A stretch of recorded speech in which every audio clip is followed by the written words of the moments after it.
merci à notre frère Pompidou et aussi à Moreau pour la manière dont ils se sont laissés utiliser par Dieu pour nous conduire soit à travers l'adoration, soit à travers le temps de Sainte Seine. Nous avons chanté « Plus près de toi ». Ça nous fait tellement de bien, la proximité de Dieu, être dans sa présence. Il vient et il nous comble de multiples bienfaits. Moi, j'ai été très béni par ce temps dans la présence de Dieu. Et ce chant aussi, « Plus près de toi », qui me rappelle des chansons, des cantiques de ma jeunesse. Et de ma jeunesse encore plus jeune, on va dire. Et ça fait beaucoup, beaucoup de bien. Je vais vous inviter à ouvrir vos Bibles. On va lire 2 textes pour commencer. D'abord, un psaume que vous connaissez très bien, c'est le psaume 23. On va lire les 3 premiers versets du psaume 23. Et puis après, on revient à Jean, à l'évangile de Jean, le chapitre 4, au chapitre 4, le verset 14. D'abord, psaume 23.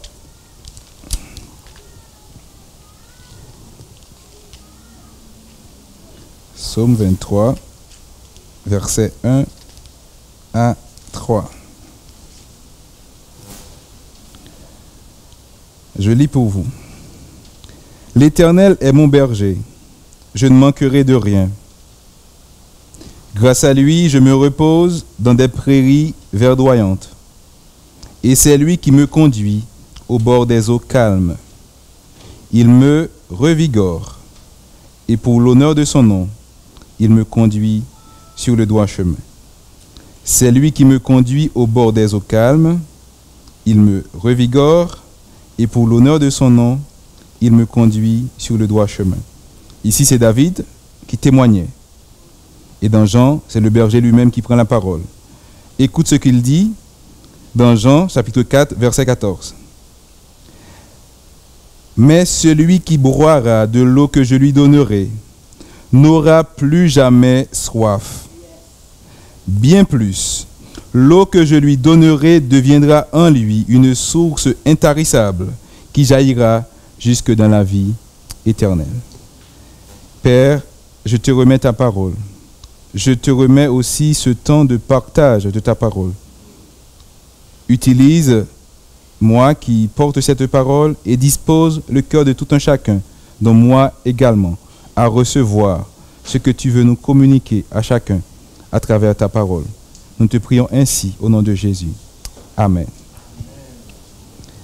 Jésus, la réponse à notre soif. Ce matin, j'aimerais que l'on réfléchisse sur ce sujet. C'est assez long, je pense qu'il va nous falloir 2 dimanches, comme ça annonce les choses. Mais déjà, j'aimerais introduire la première partie de cette prédication. Jésus, la réponse à notre soif. Ce n'est pas la réponse à ta soif. Ce n'est pas la réponse à leur soif. Mais toi et moi, nous avons soif. Toi et moi, nous connaissons des situations de soif, d'assoiffement. Et ce matin, Dieu veut nous dire que Jésus est celui qui peut répondre, qui a la réponse à notre soif. Prenons d'abord un peu de temps pour parler d'un élément de la nature que nous connaissons tous, qui nous est commun à tous, c'est l'eau. Vous savez sans doute que notre organisme, l'organisme humain, est aux 2/3 composé d'eau. Donc sans eau, comme au propre comme au figuré, pas de vie. Sans eau, sans os, pas de vie. Et dans notre quotidien, l'eau est fortement présente. On en a besoin comme breuvage, pour la cuisson, pour l'hygiène. Quand on regarde la construction, le développement des villes, l'eau a été présente. Et même les militaires, quand ils font des sièges, quand ils vont au combat, c'est stratégique pour eux d'avoir l'eau à portée de main. Donc pour l'humain, l'eau est indispensable. La vie humaine est interreliée, interconnectée avec l'eau. Et si vous connaissez un peu l'histoire d'Abraham et de Lot, son neveu, Lot a laissé son pays pour suivre son oncle. Mais à un moment, ses 2 parents très proches vont se séparer pour une histoire d'eau. Les bergers d'Abraham et les bergers de Lot se sont mis à se battre pour pouvoir trouver l'eau pour abreuver leurs troupeaux respectifs. Donc l'histoire humaine, comme je disais, c'est aussi une histoire d'eau. L'eau permet la vie. Parfois aussi, dans certaines situations, l'eau reprend la vie. Et nous, souvent, dans nos conversations, nous disons que l'eau, c'est la vie. Et cela à juste titre. Certains qui ont existé avant nous ont réfléchi et nous ont laissé quelques belles réflexions sur l'eau. Par exemple, il y a Léonard de Vinci qui dit ceci: l'eau est la force motrice de la nature. Ce qui fait mouvoir la nature, d'après Vinci, donc d'après ses observations, l'eau est cette force motrice qui fait se mouvoir la nature. Goethe, lui, va dire quelque chose comme: l'âme de l'homme ressemble à l'eau. Pourquoi il le dit? Eh bien, il dit ceci: l'âme de l'homme vient du ciel, monte au ciel, redescend sur terre encore et encore en un éternel échange. Il fait ici le lien entre la vie de notre âme et aussi le cycle de l'eau sur terre. J'ai introduit le sujet de ce matin en vous disant que Jésus, la réponse à notre soif.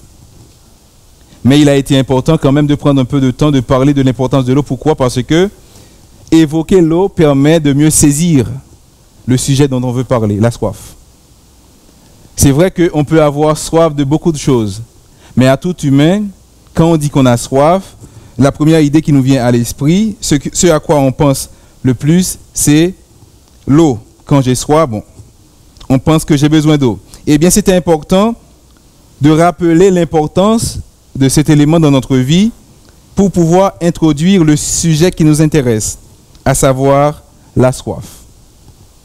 La soif, on peut la connaître sur le plan physique, physiologique. On a besoin de s'abreuver de quelque chose. Mais la soif peut être aussi du point de vue spirituel, du point de vue de notre âme. Mon âme a soif de quelque chose. Mon esprit a soif de quelque chose. Sur le plan émotionnel, mental, sentimental, j'ai un manque, j'ai un besoin, je ressens la soif. Et ce matin, c'est plutôt sur ce type de soif qu'on va essayer d'abord de parler, de considérer. D'abord voir quels sont les différents types de soif auxquels nous, humains, nous sommes confrontés, et dans un second temps, voir comment nous pouvons nous abreuver en Jésus. Donc ce matin, j'espère voir d'abord avec vous les types de soif. Et on se donne rendez-vous dans 3 dimanches pour un peu voir quelques techniques pour creuser, pour puiser à la source de vie qui est Jésus. D'abord, les différents types de soif que l'on peut rencontrer. Si nous restons dans la Bible, nous pouvons trouver quelques personnes, hommes, femmes, qui ont connu la soif dans leur vie. Si tu cherches autour de toi, tu vas trouver d'autres exemples de personnes qui connaissent une soif, de personnes qui sont confrontées à une soif. Mais ce matin, on va prendre quelques exemples que nous avons dans la Bible pour parler de la soif. Je ne vais pas relire les textes, mais je vais vous les citer. Nous allons d'abord considérer ce que l'on peut appeler la soif affective. Avoir une soif d'affection, avoir une soif d'être considéré d'une présence humaine. Nous avons dans la Bible 2 personnes, entre autres, que nous pouvons mettre en évidence en ce qui a trait à la foi affective. Vous connaissez sans doute l'histoire de la femme samaritaine. C'est d'ailleurs à lui que Jésus s'adresse dans Jean 4 que nous venons de lire. Cette femme, l'histoire, ce que Jésus raconte, c'est que quand Jésus va l'inviter à aller chercher son mari, elle va dire qu'elle n'a pas de mari. Et Jésus va l'expliquer que en cela, tu as raison parce que la personne avec qui tu vis n'est pas à toi. Et cela fait 5 fois que tu as dû changer. On peut comprendre chez cette femme qu'elle recherchait quelque chose. Parce que quelque part, ce n'était pas une femme délaissée. Si elle peut avoir connu 5 hommes, c'est que elle attirait les hommes, mais elle était insatisfaite. Salomon aussi dans 1 roi chapitre 11, verset 1 à 3, on nous dit que Salomon, son cœur s'est tellement attaché aux femmes qu'il a eu 7 épouses de rang princier et 300 concubines. Et lui-même, dans ses écrits, il va dire, il a cherché parmi les femmes, dans 10 000, il n'a pas trouvé. Donc lui aussi était en recherche. Il cherchait quelque chose qu'il n'arrivait pas à trouver. Aujourd'hui, on pourrait dire que nous sommes à la recherche de la personne parfaite, la personne qui saurait nous combler. On pourrait considérer que nous sommes à la recherche d'un paradis perdu. On m'a évoqué un plaisir. J'ai cru qu'existait un plaisir. Je le cherche. Ce plaisir promis, annoncé. Je cherche encore et je n'arrive pas à le trouver. Donc si tu te trouves dans cette situation aujourd'hui, ta soif peut être comparée à la soif qu'a connue la Samaritaine ou Salomon. L'espoir de retrouver un plaisir promis. Mais ce plaisir n'arrive pas. J'ai entendu d'autres dire, ah c'était bien. Moi j'essaie de trouver ce qu'ils ont trouvé, mais je cherche encore. Et la soif est là, et toujours pas de réponse. Donc la première soif à laquelle on peut être confronté, c'est cette soif affective. La soif affective, on a pris l'exemple de Salomon et de la Samaritaine, mais parfois elle peut être plus subtile. Parfois c'est dans la famille. Je trouve en tant qu'enfant, je ne suis pas assez considéré comparé aux autres. Je trouve que en tant que collègue de travail, je ne suis pas assez considéré comparé aux autres.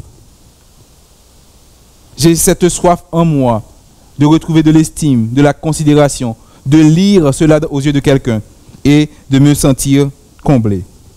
Il y a aussi un deuxième type de soif à laquelle l'homme peut être confronté, et c'est la soif pécuniaire. La soif pécuniaire, financière ou matérielle, la soif sur le plan économique. On peut se trouver dans une situation où l'on recherche. Ah, j'ai entendu dire qu'avoir de l'argent, c'est bien. Or, j'ai vu des gens qui possèdent et j'ai l'impression qu'ils sont bien, qu'ils sont heureux. J'aimerais, moi aussi, acquérir ce qu'ils ont et trouver ce bonheur que j'ai cru lire sur leur visage. Dans la Bible, nous avons deux exemples de personnes dont le cœur s'était attaché à l'argent. Ils ne sont pas les seuls, bien sûr. Mais pour illustrer ce que nous voulons dire ce matin, nous nous référons à eux. Il y a Zachée, sans doute que tout le monde connaît. Zachée a dû faire des efforts, lui juif, pour devenir serviteur de Rome, afin d'être percepteur d'impôts. Et il a profité de sa position pour abuser, pour accumuler, pour thésauriser. Le cœur de Zachée était attaché à l'argent. Il aimait tellement l'argent qu'il acceptait quelque part de trahir les siens. Il acceptait de s'éloigner de ceux qui étaient, on pourrait dire, sa communauté, pour aller servir l'envahisseur, pour aller servir l'Empire romain. Il a accumulé, mais il avait toujours soif de quelque chose. Zachée avait tellement soif qu'à un moment, il va devoir confronter toute une foule pour essayer de trouver Jésus. Et certains auteurs disent que Zachée a essayé de combler son vide avec tout ce qu'il pouvait. Mais la soif était toujours là. Vous connaissez l'histoire de Zachée qui nous est relatée dans Luc, chapitre 19, versets 1 à 10. Il y a aussi l'histoire peut-être que vous connaissez moins de Akan. C'est dans Josué, chapitre 7. Akan, c'est un des Israélites qui était avec du temps de Josué et qui a assisté au miracle que Dieu a fait quand il a renversé les murs de Jéricho. Mais avant d'envahir Jéricho, Dieu a donné cet ordre à Israël. Vous allez dévouer tout par interdit. Dans la Bible, quand il est question de dévouer tout par interdit, c'est-à-dire il faut tout brûler, ne rien conserver. Dieu a dit, voilà, je vais vous livrer Jéricho, mais vous n'allez rien garder. Mais Akan, qui faisait partie de l'équipe, à un moment, il va se laisser séduire. Il a vu un beau manteau, il a vu un lingot d'or, il a vu des pièces d'argent. Il a dit, ah mais ça c'est trop beau. Je ne peux pas brûler quand même tout ça. C'est tellement utile un manteau quand il fait froid. Et surtout c'est beau. Et qu'est-ce qu'il va faire Akan? Eh bien il va se laisser séduire. Il va cacher une part du butin sous sa tente. Et la suite c'est quoi? C'est que la prochaine bataille d'Israël, face à une plus petite ville, Haï, ils vont être défaits. Parce que Akan a laissé son cœur s'attacher à l'argent, il va désobéir à l'ordre de l'Éternel. Et sa désobéissance va provoquer la fureur de l'Éternel et le peuple va en payer le prix. Donc, Josué chapitre 7, si vous avez le temps, chez vous, prenez le temps de lire et de voir qu'est-ce qui s'est passé avec Akan. Lui qui s'est laissé son cœur attaché davantage à l'argent qu'à l'Éternel glorieux qui sait faire des miracles extraordinaires. Donc, nous voyons deux cas. Zachée qui s'accommodait avec les lois romaines pour exproprier ses frères, et Akan qui va désobéir à l'Éternel, toujours dans le même but, parce que son cœur était attaché au matériel. C'est comme un magnétisme, on pourrait dire, à partir du moment où notre cœur s'attache à l'argent, on veut toujours posséder plus, on veut toujours avoir plus, et toutes les règles sont secondaires. La principale, c'est que je veux de l'argent. C'est la seule loi que je connais. Après les autres, on va voir.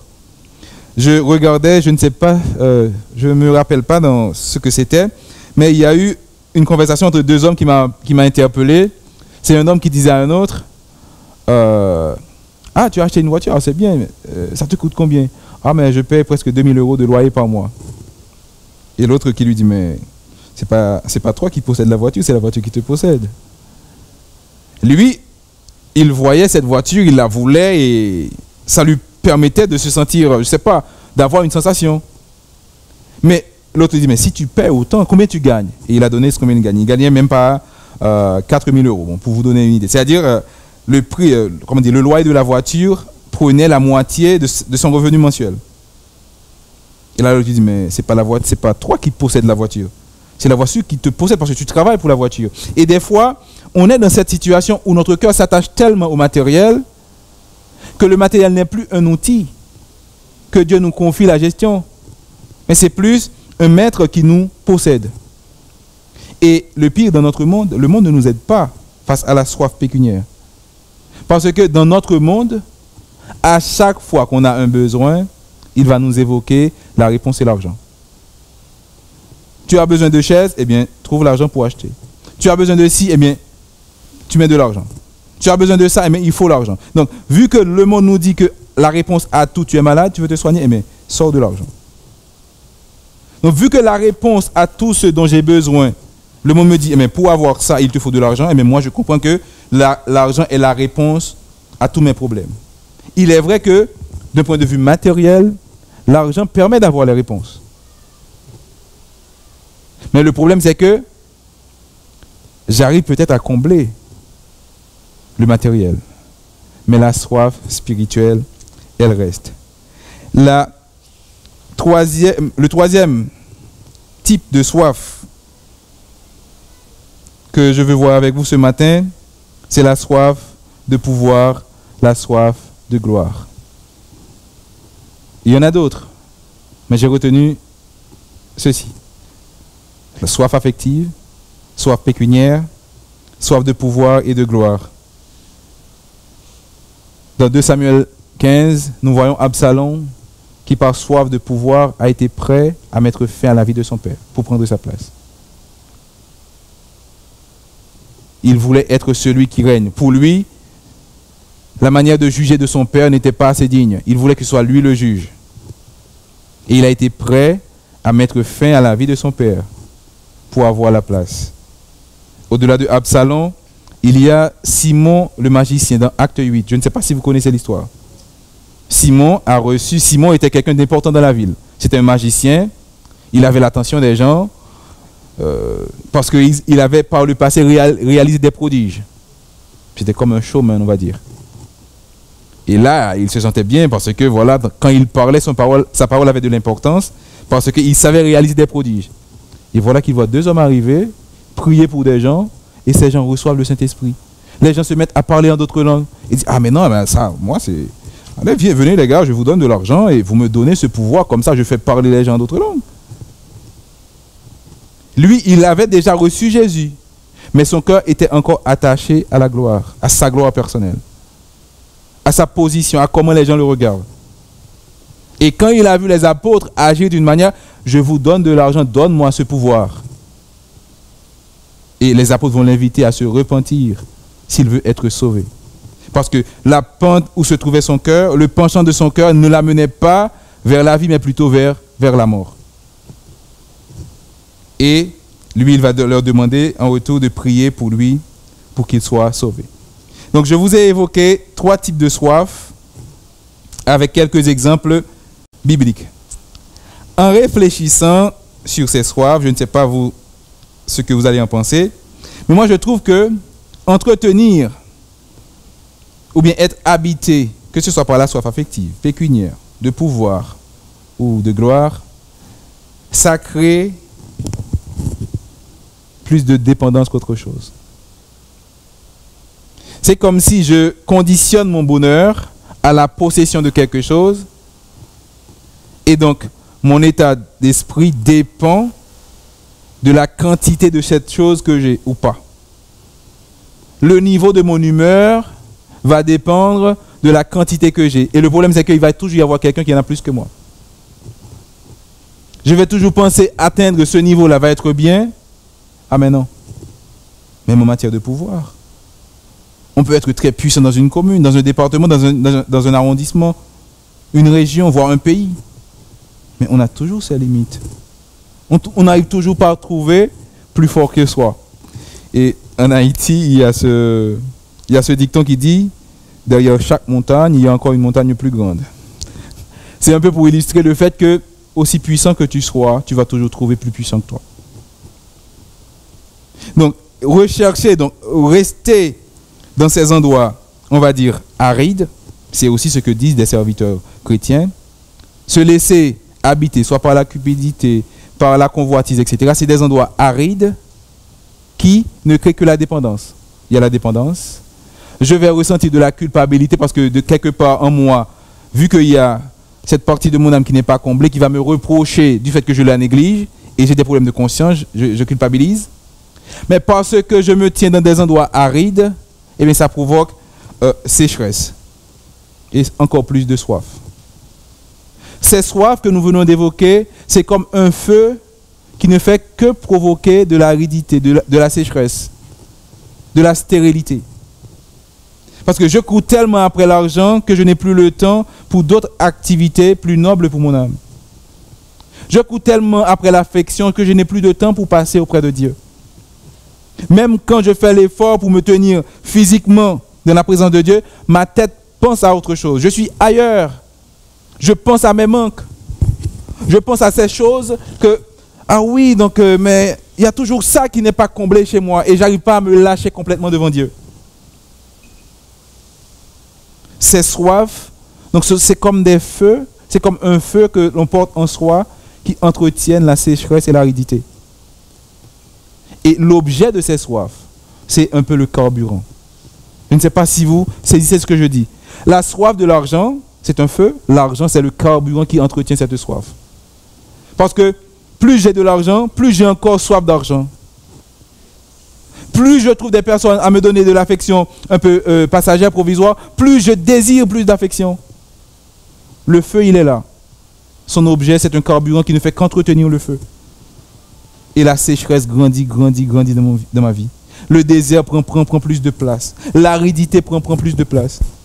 J'avais rencontré Dieu. Dieu m'utilisait. J'étais fertile. Je fleurissais. Et à partir du moment où je me suis laissé attirer par ce monde, à partir du moment où j'ai laissé ces soifs s'installer en moi, la grâce de Dieu, la paix de Dieu a eu du mal à prospérer et que Dieu puisse continuer à m'utiliser. Et j'aimerais vous dire aussi ce matin, ces soifs que l'on pourrait considérer comme soif du monde, ça vient parfois du fait qu'on n'a pas su combler l'autre soif plus importante, à savoir la soif spirituelle. La soif affective, pécuniaire ou de pouvoir ou de gloire personnelle vient le plus souvent du fait que la soif spirituelle, le besoin de Dieu, quand cela s'est manifesté chez moi, je n'ai pas su abreuver cette soif. Je n'ai pas su suffisamment m'abreuver du Seigneur. Je n'ai pas su suffisamment prendre plaisir en étant plus près de Dieu.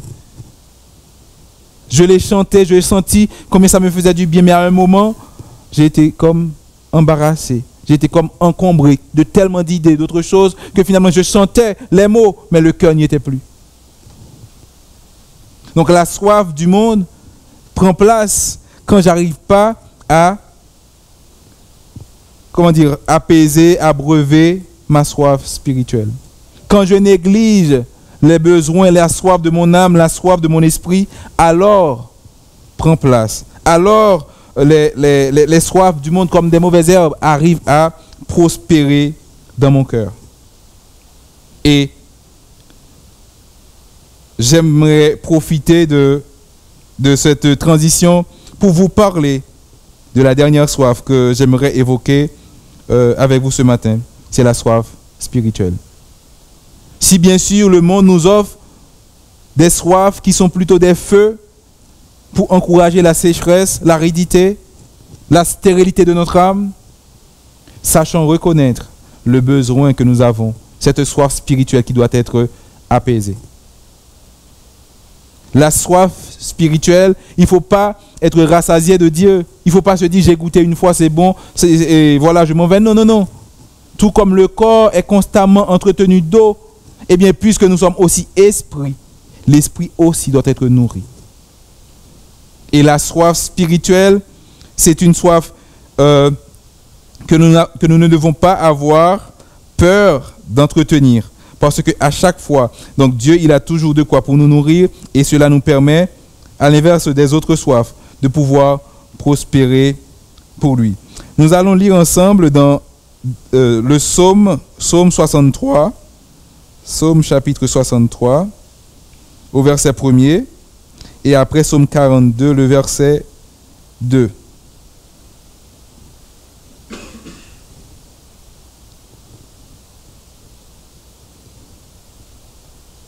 Psaume 63, c'est David. C'est David qui parle et qui va dire « Ô Dieu, tu es mon Dieu, je te cherche. Tu es mon Dieu, je te cherche. » Et il poursuit pour dire ceci « Mon âme a soif de toi, mon corps soupire après toi. » Ça, c'est la bonne recherche. Ça, c'est la bonne quête. Parce que si l'argent est un carburant pour le feu de la soif d'argent, la présence de Dieu, c'est une vraie source de vie pour apaiser les cœurs, pour apaiser l'âme qui recherche auprès de lui force et secours. David a souvent été avec Dieu. David a souvent été auprès de Dieu. David a souvent chanté les louanges du Seigneur. Et nous voyons David qui continue à réclamer plus, à ne pas se satisfaire des souvenirs, à ne pas se satisfaire de ce qu'il a vécu. Ah, Dieu a fait un grand miracle dans ma vie. Ça fait 5 ans, ça fait 10 ans. Mais il y en a encore plus. Il y en a encore plus en lui. Et nous pouvons chercher constamment encore et encore. Psaume 42, verset 2. Il y a encore un autre serviteur qui évoque sa soif de l'Éternel.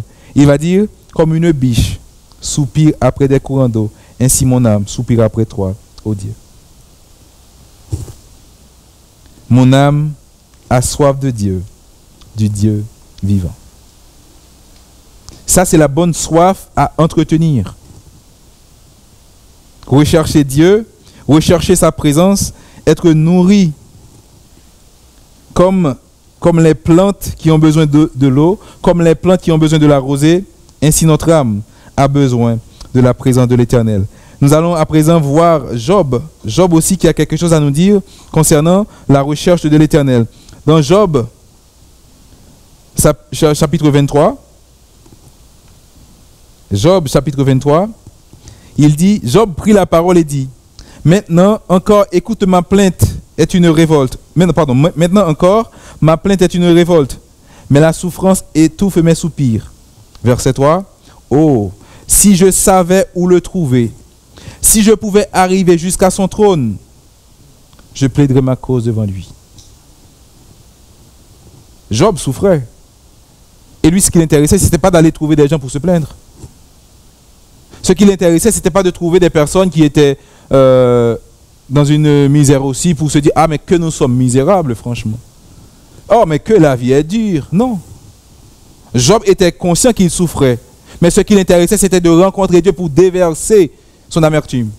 C'était de rencontrer Dieu pour présenter devant Dieu sa cause. Il avait aussi soif. Il avait aussi sa difficulté. Mais il savait où trouver la bonne source et pas aller n'importe où. Et finalement, Ésaïe chapitre 26, Ésaïe chapitre 26, verset 8. Ésaïe 26. Ésaïe, dans un cri, va dire, à partir du verset 8, Ésaïe 26, « Aussi, nous t'attendons, ô Éternel, sur la voie de tes jugements. Notre âme soupire après ton nom et après ton souvenir. Notre âme soupire après ton nom, ô Éternel.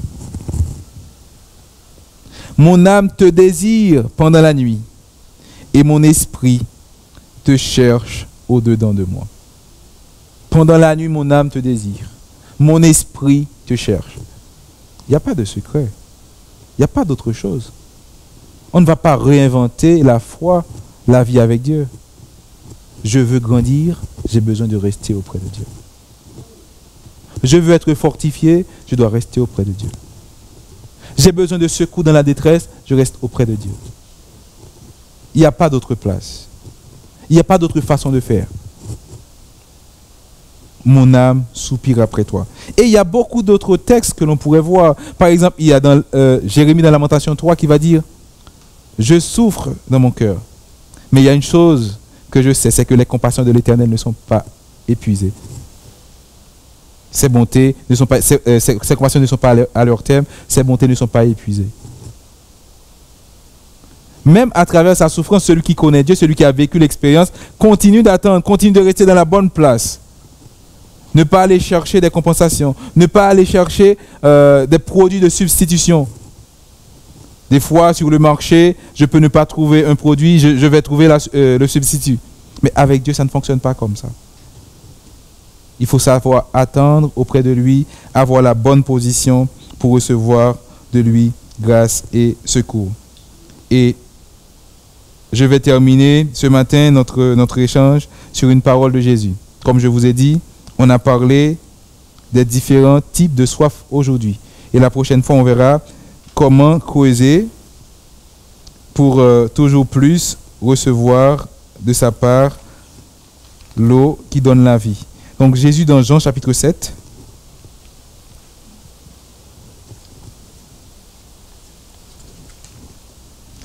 Jean 7, verset 37 à 39.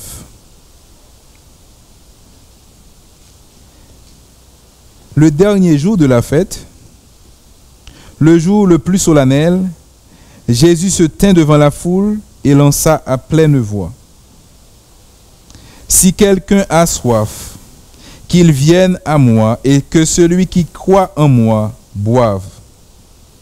Car, comme le dit l'Écriture, des fleuves d'eau vive jailliront de lui. Si quelqu'un a soif, qu'il vienne à moi et qu'il boive. Je ne vous envoie pas ailleurs. Je ne vous conseille pas d'aller ailleurs. Si aujourd'hui, c'est Jésus qui parle, tu sens que tu as soif, tu dois venir à moi. Je suis ce berger qui sait conduire ses brebis vers les eaux paisibles. Je suis ce berger qui, pour l'honneur de mon nom, est capable de les protéger. Je sais ce dont tu as besoin. Donc, vous imaginez combien ça peut être fort, quelqu'un qui se tient devant une foule et qui n'a pas peur de dire: si tu as soif, viens à moi. Il peut le dire parce qu'il connaît nos soifs. Il sait d'où provient la soif. Il sait qu'est-ce qui attise nos soifs. Il connaît aussi les mensonges que l'ennemi entretient dans notre vie, dans nos cœurs, pour attiser, aiguiser la soif. Et il sait comment y répondre. Il n'a pas peur, il ne tremble pas. Tu as soif, viens à moi et bois. Et le plus important, tu ne vas pas être que apaisé, mais des sources d'eau vive jailliront de toi. C'est-à-dire, toi qui viens à moi, qui reçois de l'eau pour toi-même, tu en auras pour partager. Toi aujourd'hui qui sens que ta gorge est sec, que ton âme est asséchée, que c'est désertique, la solution, c'est de rechercher davantage plus Jésus. Jésus a la réponse. Jésus peut te donner l'eau de vie, l'eau qui rafraîchit. On verra plus loin comment, dans quelle position se mettre, comment chercher, comment creuser, comment trouver cette eau, la garder. Mais aujourd'hui, rappelons-nous ceci. Ne laissez pas les soifs du monde vous faire oublier la vraie soif, qui doit être la soif de la présence de Dieu. Si l'eau est la force motrice de la nature, la présence de Dieu est la force qui fait vibrer notre âme, qui nous fait nous lever et qui nous permet d'être lumière pour les autres. Prions ensemble le Seigneur. Père, nous voulons te bénir pour ta gloire, pour ta grâce, ton amour et ta bonté. Nous voulons te remettre ta parole que tu nous as donnée ce matin. Le monde entretient la soif. Le monde entretient la dépendance. Mais toi, tu as l'eau qui peut apaiser. Tu as l'eau qui peut abreuver. Tu as l'eau, Seigneur Dieu, quand on la boit, qui fait que des sources d'eau vive jaillissent de nos cœurs.